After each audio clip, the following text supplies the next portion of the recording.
talk about a challenge most security teams face today, right? So you are managing your infrastructure that spans edge locations, compute layers, and data stores, and much more.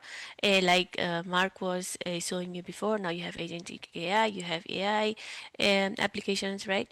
So, and now what happens? You have got a lot of security alerts coming from multiple sources. Um, and then connecting the dots between all these security alerts. Are they related or not? Are they related events? That really takes time, right? And the attackers take advantage of this because they try to actually move in different areas and different systems, and then it tries to confuse us, right? So what if your security tools could think like your security team, but in a more scalable way, right? So that's what AWS has built with AI-powered security services. So services that will automatically connect those related threats across your whole infrastructure. Tools that will actually understand the attack patterns and show you what really matters, right? Because we have so many security alerts, and we actually don't know how to prioritize those all those alerts that we are receiving in our dashboards.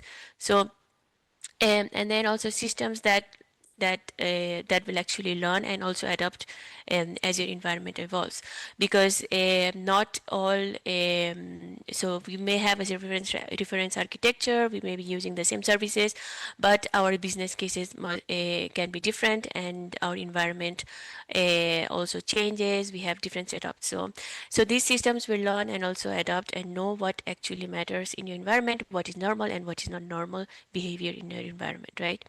So in the next approx 45 minutes, I will show you how these our services from AWS work together, from detection to investigation, okay, in a real world architecture. So these services aren't just monitoring tools, they are intelligent systems designed to help you stay ahead of those threats, okay? This is just an overview of all these AI security services, but if you want to know more about these services, just let us know in the chat. If you want to see them in action, like on your demo or something, just let us know in the chat. So before going in the services itself, I wanted to use a reference archive web app that nowadays anyone can build. For example, Mark was saying using Kiro or Amazon Q Developer, you can just write a prompt and actually you can build this web app. But I will use this reference architecture to let you know how exactly this AI security services will help you in your existing infrastructure. Okay, so we have a user. This user can be anywhere in the world, right? And what really matters to this user is that this web application is a fast and secure, right? And regardless of where I am, it doesn't matter if I'm Europe, if I'm in Africa, or wherever. They just want it to be fast, and they want secure access. And it can be from mobile devices, it can be from browsers, or even APIs. So for that, as you already know, we are using a layer which has this edge layer, right? So here, actually, before the traffic even reaches your AWS infrastructure, it passes through this layer, right? And Route 53 is providing you that global DNS resolution, directing users to the nearest CloudFront edge location, right? Because this is edge location. And then CloudFront delivers content from over 400 edge locations over worldwide. And WAF is actually there, filtering malicious traffic at the edge. So this will create a first line of defense, stopping threats before they reach your core infrastructure, right? And then once all that traffic is filtered, and then you have got and then you are inside AWS cloud, then then you have, for example, this is just an example of how a web app can be. Then you have got your application load balancer, and then the ALB, as you know, it is an intelligent traffic distributor. And from there, it will go to a compute layer. Here I have taken like Lambda and ECS Fargate, but it can be EC2 or whatever type of compute service you are using for your business logic. Right, this is the business logic, and there is where your application is actually running. And then you have got data layer. So for example, you can have RDS, Aurora, and of course you'll also have Amazon S3. For example, S3, maybe it can be an origin for your CloudFront distribution, and then you have EBS where you have your volumes for your EC2, right? So this is the complete architecture that I'll be referencing to when I tell you about each of the AI powered security services. Okay, so this will be the reference. So let's start with Amazon GuardDuty. I'm not sure if any one of you have already used GuardDuty.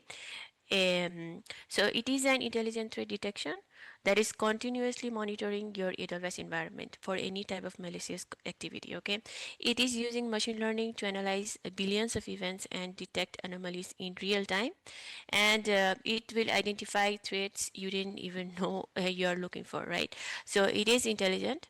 And this is how I know this is overwhelming, but just stay there with me. So it is intelligent, right? And actually, it is monitoring your AWS accounts and workloads for malicious activity starting at the edge.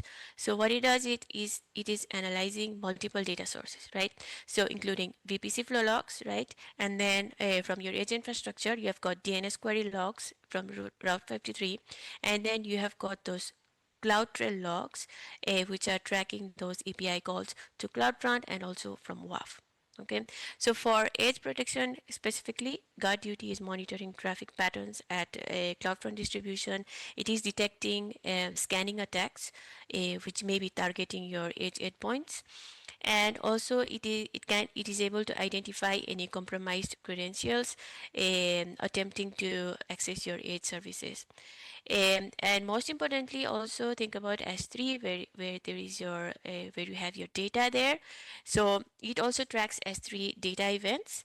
It is critical, like I was saying before, that S3 often serves as the origin for CloudFront distribution, or maybe you have got some of the data that you are trying to use in your web app, right? Or even process those data.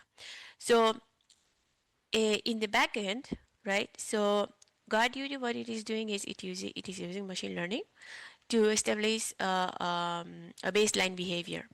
So it has that machine learning which is learning from your environment, and it is learning what is a normal behavior in your environment, right? Um, so for example, from your edge traffic patterns, and then it will detect any kind of anomalies like unusual geographic access patterns, if there is any kind of suspicious API calls to its services, or even if there are any kind of attempts to bypass your WAF rules, right? So it's um, its integrated threat intelligence also includes malicious IP addresses and domains, which will actually block threats before even they reach your core infrastructure. So, um, so at the edge, it is also actually detect any kind of potential threats at the edge, such as DDoS probing, credential stuffing attacks, or even a command center communication. No?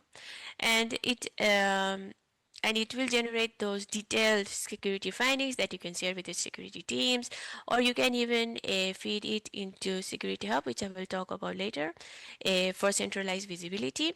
And then you can generate some kind of automated responses. Maybe you want to update your WAF rules, you want to maybe block some malicious IPs at CloudFront, you want to stop attacks at the edge before they get deep into your infrastructure, right? So GuardDuty is intelligent, and it will help you continuously monitor your environment and detect those type of threats. So it has a lot of different features, but the most exciting one and related to AML is something that we released last year, and it's called extended threat detection. It is using AML to identify complex multi-stage attacks across your entire AWS environment. So instead of isolated alerts that we may have, and it is very difficult for human eyes or even any system to actually correlate those signals. In security, the most important thing is to correlate different signals and know that actually it is a complete attack, right? So guard duty extended threat detection will help you. It will automatically correlate those different signals to show you the complete attack story. So a real world example would be a malicious actor probes your CloudFront distribution, right? Finds a vulnerability and it is exploiting.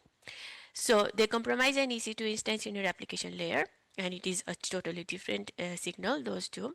And then in another system, it is trying to escalate privileges using stolen IAM credentials.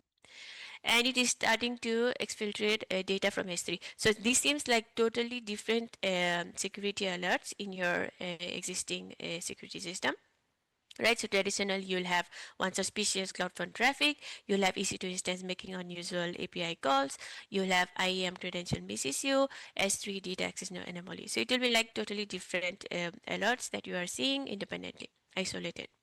But extended threat detection will show you one finding. So it will tell you it is a multi-stage attack. So the edge layer has been compromised. There has been a lateral movement. There has been a privilege escalation, and from that privilege escalation, there has been an data exfiltration. Right. So here is the complete attack chain, affected resources, and recommended action. So that is what the guard duty extended threat detection will actually tell you. So this really matters because your security team sees exactly what happened, which resources are affected, and what to do next. So it will not only show you those raw alerts requiring hours of manual investigation. So this is critical for edge attacks attempting to um, pivot deeper into your infrastructure. So how does guard duty actually fit in our reference architecture that we were saying before, right? So at the edge layer, guard duty, if you remember, it is monitoring all your VPC flow logs from CloudFront distributions, for example. It is also checking all those DNS query logs from Route 53, and it is also analyzing the traffic patterns hitting your WAF. It can detect scanning attacks, credential stuffing attempts, and suspicious geographic access patterns. And then in the compute layer, you have got guard duty extended threat detection, for example, which is monitoring runtime activity in your EC2 instances, ECS clusters, and even Lambda functions. And it will identify compromised instances, malicious process, crypto mining attempts. So all these type of different threats that can be found in the compute layer. And of course, a critical layer, our data layer, it can track S3 data events, and it can also perform malware scanning on objects, not only in S3 but also in EBS.